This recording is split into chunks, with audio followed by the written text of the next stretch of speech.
Combien visez-vous de députés pour les législatives? Aujourd'hui, il y en a une petite vingtaine. Quel nombre serait honorable? Quel nombre serait souhaitable?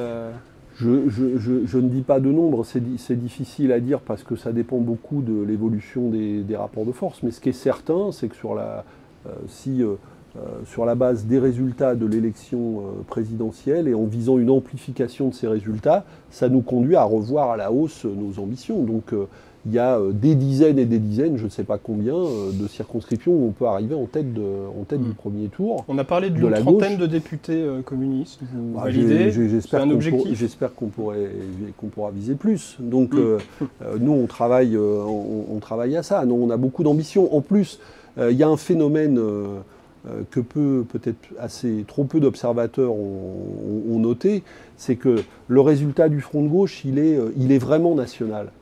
Ce n'est pas un résultat dans des zones de force, c'est un résultat dans les zones de force, parfois de forte implantation communiste, mais c'est un résultat partout, y compris dans des endroits Les où meilleurs scores de Mélenchon, faible. c'est tout de même dans ce qu'on appelle la ceinture rouge parisienne, les villes communistes de la banlieue. Oui, le meilleur score en France, c'est celui de la Seine-Saint-Denis.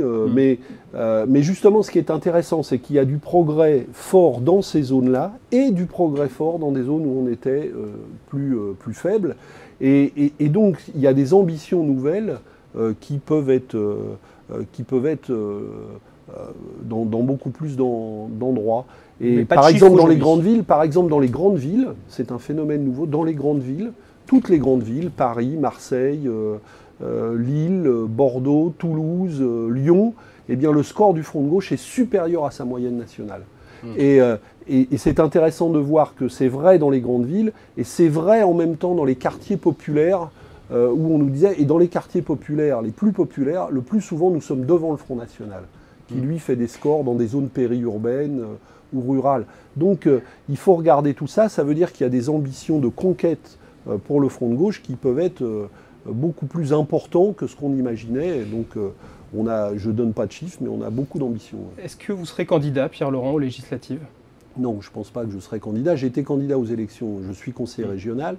J'ai été candidat aux élections sénatoriales, donc a priori, mais ma décision définitive sera prise à l'issue du second tour de la présidentielle, mais a priori non.